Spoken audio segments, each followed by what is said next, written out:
যেই মুখে এতদিন এই রাস্তায় দাঁড়িয়ে চিৎকার করে করে বিজেপির বিরুদ্ধে গলা ফাটিয়েছে, সেই মুখেই কিনা আজ দিল্লিতে গিয়ে মোদিজির সাথে বসে চায়ে পে চর্চা করছে, তাও মুখে একগাল হাসি নিয়ে।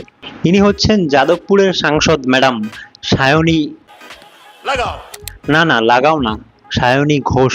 মনে আছে সেই দিনগুলো যখন মাইক হাতে নিয়ে রাস্তায় দাঁড়িয়ে বলতেন যে কে শুভেন্দু অধিকারী, ওনার নাম নিলে নাকি পবিত্র জায়গাও অপবিত্র হয়ে যায়। ভাল লাগে না স্যার, কে শুভেন্দু অধিকারী কে বলতো? এরকম সুন্দর পবিত্র জায়গা আমি ওনার নাম নিয়ে জায়গাটাকে অপবিত্র করতে চাই না। চল। আর আজ উনি মাননীয় হয়ে গেলেন। বাহ বাহ ম্যাডাম বাহ। মানে আমাদের মাননীয় মুখ্যমন্ত্রীর উপরে যদি কোনো থ্রেট থাকে তাহলে সেটা পশ্চিমবঙ্গের উপরে থ্রেট।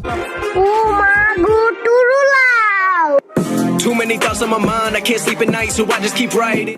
এই যে মে মাস অবধিও ভোটের রেজাল্টের আগে পর্যন্ত মোদি, অমিত শাহ, শুভেন্দু অধিকারী সহ গোটা বিজেপিকে তুলোধনা করলেন।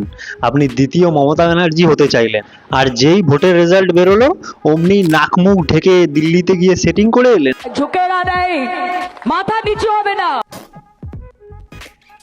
তা সাইনি ম্যাডাম, আপনিও তো ওয়াশিং মেশিনে ঢুকে গেছেন, তো বাঙালি জানতে চায় কি লাগে সেটিং করতে, মিটিং করতে, ফিক্স করতে, বেটিং করতে কি লাগে?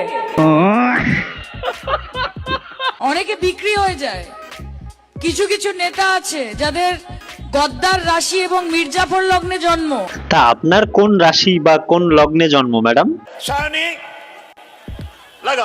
দিল্লিতে গিয়ে এমন সেটিং করে এসছেন যে ভয়ে আর ফেসবুকের কমেন্ট বক্স খুলতে পারছেন না।